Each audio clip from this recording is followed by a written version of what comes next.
I mean, what the hell are you doing in my house if you hate me so much? Why the hell are you married to me? 这是我的前任分开多年后分享给我的影片。他告诉我，热恋期的爱情就像是一杯刚刚温好的牛奶，无论你怎么喝都是温暖甜蜜的。可一旦放的时间过久，虽然它的味道不会改变，但一定会失去你好不容易热好的温度。有时候不是不爱了，只是该去温下一杯了。当年的我其实并不明白这句话的深意，只觉得这是一个冷漠的女人在争吵之后为逃避责任随便找的说辞。直到多年以后，我才终于明白，一个女人该有多绝望才会对自己深爱的男人平静地说出希望你此生过得幸福，但希望此生不要再见。最后真心建议那些恐婚的人不要看这部影片，也请深陷在迷茫里的你提前备好纸巾，不要代入。在一场有着数百人的派对上，克里斯一眼便对角落里的忧郁女孩动了心。她们一个是满腔抱负的有志青年，一个是梦想成为知名演员的文艺少女。爱情的火花让他们终日沉溺在幸福的热恋当中。也许是女人的支持成为了男人坚实的后盾。那个曾经满腔抱负、喜欢高谈阔论的男人，竟真的在社会的底层闯出了一片天。婚后的他们搬进了一直梦想住进的大房子，还生了一儿一女，成为了很多人眼中的模范夫妻。按理来说，富庶又平稳的生活会让他们的感情更加升温，可不知道从什么时候开始，他们的爱情之间好像有了微妙的变化。白天，克里斯要去世界500强的企业工作，他除了要应付贪婪的上司，还要抽出精力来回绝爱慕自己的秘书。晚上，他还要再顶着疲惫到不能再疲惫的身体跑到杰西工作的剧院接他回家。这种生活对他来说既枯燥又无聊，于是他询问妻子能不能放弃工作，成为全职主妇。自己已经有能力照顾全家，还能给他买得起限量款的名牌包包。他本以为妻子会很开心地接受这份看起来不错的差事，可他的妻子却突然对他歇斯底里。她已经为这个家放弃了自己的梦想，甘心在小剧院里当一个3流配角。可即便这样，她的丈夫还觉得一切都是理所应当。Let's talk about this, okay? Please don't. April. Just leave me alone. 被女人一把推开的克里斯心里生出了一把无名业火。他不明白杰西为什么要把没能出名这件事怪在他的身上。在他看来，杰西演技差是自己的问题，她早就应该离开那个毫无前途的舞台，安心回家做个幸福的贵妇。毕竟她老公可是人人羡慕的企业高管。这些话听的女人心里越来越烦，她生气地下了车。可这个行为也让心里本来就有怨气的克里斯彻底爆发。One time, you're not gonna get away with twisting everything that I say, April. This just happens to be one goddamn time. I know I'm not in the wrong here. You're disgusting. Oh, yeah? You don't fool me, Frank. Just because you got me safely in this little trap, you think you can bully me into feeling whatever you want me to feel. In a trap. Yes. You yes. in a trap. Me, Jesus Frank. Christ. Me. Don't make me laugh. Pathetic, self-deluded little boy. Look at you. Look at you and tell me how by any stretch of the imagination you can call yourself a man.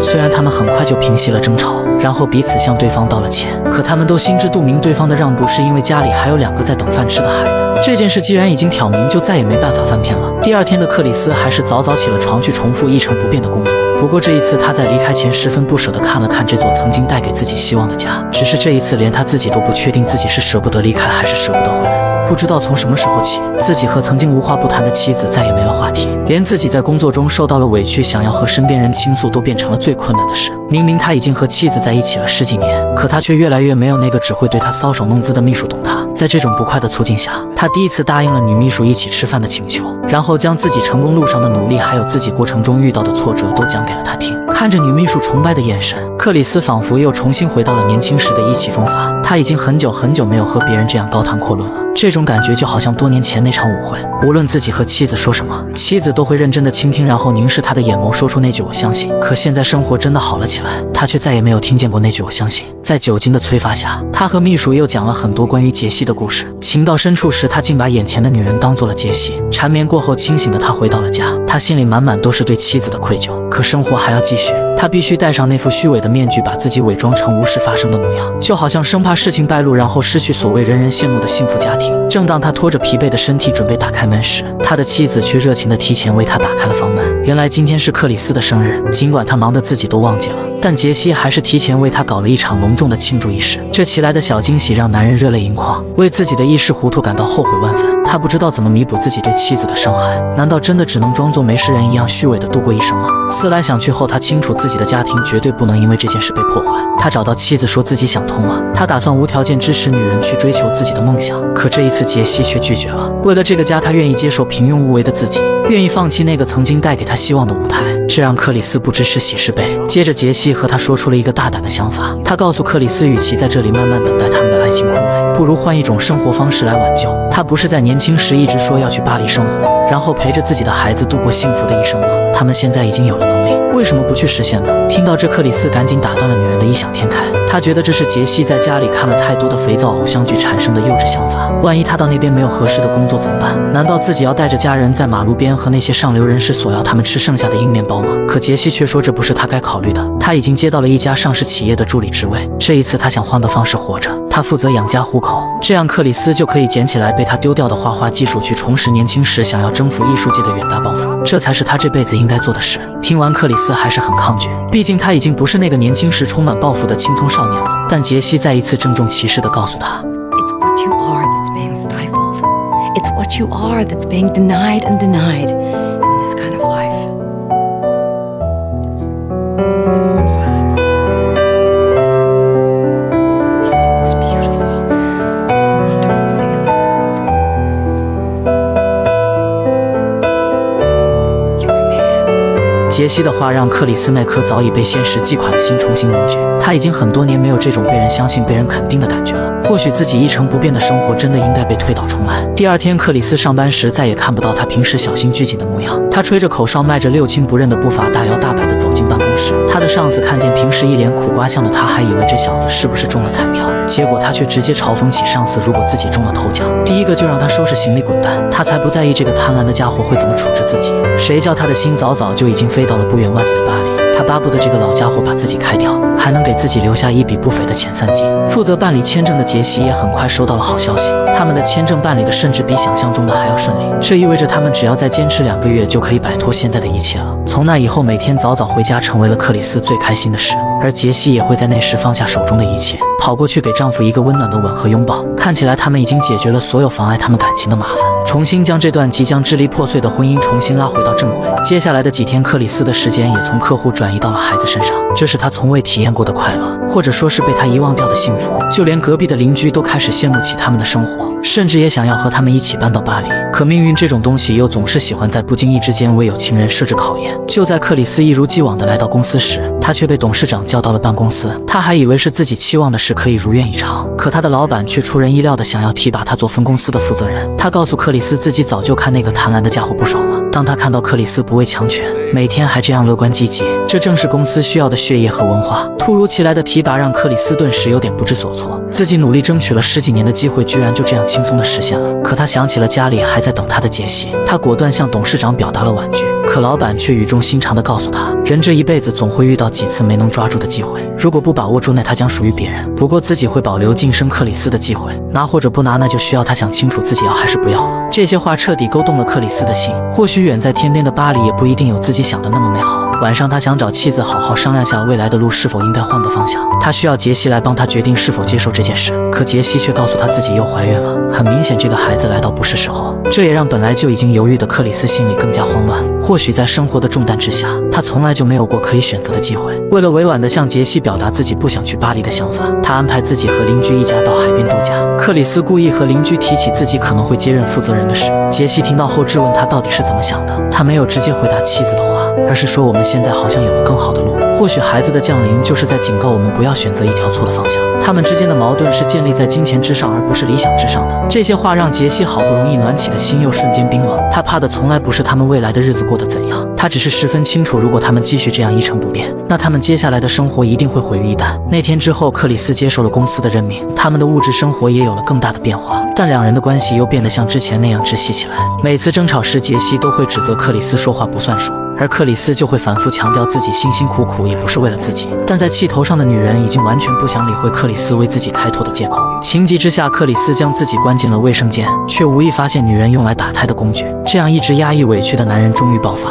于是两人再次吵了起来，从互相质问变成了针锋相对，甚至开始辱骂对方来发泄心中的不快。此刻女人也终于明白了，那个曾经对未来翘首以盼不怨天尤人的少年郎再也回不来了。他们之间的感情就好像随着那被搁置的梦想一般，熄灭了最后的烛火。从那以后，克里斯还是像往日一样奔波，可他却又没有因为升职加薪而感觉人生充满希望。而杰西也像从前一样，整日打理着家务琐事，彻底失去了对梦想的执着。很快，他们之间的问题就被隔壁邻居发觉。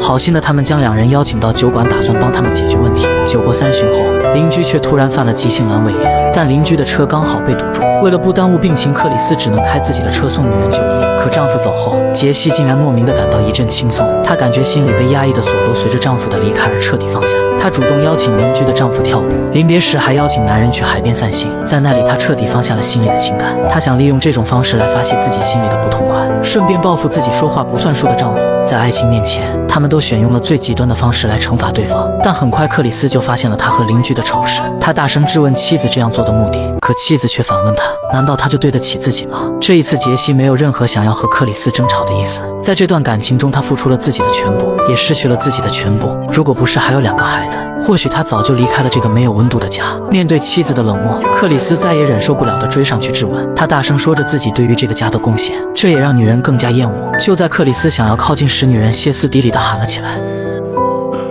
Fuck you, April! Fuck you and all your hateful...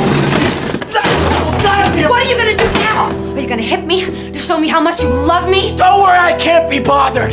You're not worth the trouble it would take to hit you. You're not worth the powder it would take to blow you up. You are an empty, hollow shell of a woman. I mean, what the hell are you doing in my house if you hate me so much? Why the hell are you married to me? What the hell are you doing carrying my child? 那晚，他们毫无保留地将多年的痛苦向曾经深爱的对方统统宣泄。他们曾经是那么深爱，可现在却又像是彼此最大的仇人一样。他们不是不爱了，相反，他们可能比谁都深爱，可他们又都固执地不愿放弃自己的想法，就像是矛与盾的立场一样，永远只能站在对立面。那天，杰西悲伤之下独自跑出了家门，克里斯则站在2楼的阳台上冷冷地看着女人。他们好像都在等着对方先一步低头，可固执的他们这一次都铁下了心。他们不认为自己有错，或许在爱情里也从来不存在谁有错。真真正正的维护好一段感情，总是需要有那个不辞辛苦，总是先低下头的那个。就这样，两人一直僵持不下，直到第2天清晨，准备上班的克里斯听到厨房里传来了熟悉的声音。他惊讶地看着面前正在忙碌的妻子，心里莫名多了一丝酸楚。或许自己太过于苛刻要求自己的妻子了。他刚想上前道歉，杰西却好像没事人一样让他赶紧坐下吃饭。看着面前贤惠的妻子，克里斯好像一切都回到了从前，可他心里却始终平静不下来。为什么杰西会突然有这么大的转变？于是他试探性地询问杰西对于不能去巴黎这件事怎么想，可杰西却说他理解克里斯的心情了。如果换做自己，自己也无法放弃到手的东西。这些话让克里斯有了一种不真实的感觉，仿佛他们从未争吵，也从未伤害过彼此一样。就这样，克里斯和杰西吃了一顿十分美好的早餐。他像曾经一样，在出门时和女人说了那句说了无数次的我爱你。或许他们还会有一个幸福的未来，只不过他们永远都去不了那个一直憧憬的巴黎了。可克里斯走后，独自在家的杰西开始莫名地哭了起来。他将碗筷收拾干净，然后清理了家里的每一个角落，随后打电话请邻居帮忙晚上接下孩子。然后他静静地站在了阳台上，向克里斯回家的方向看去。只是这一次，他不再希望自己可以看到回家的男人，这一次他想为自己而活。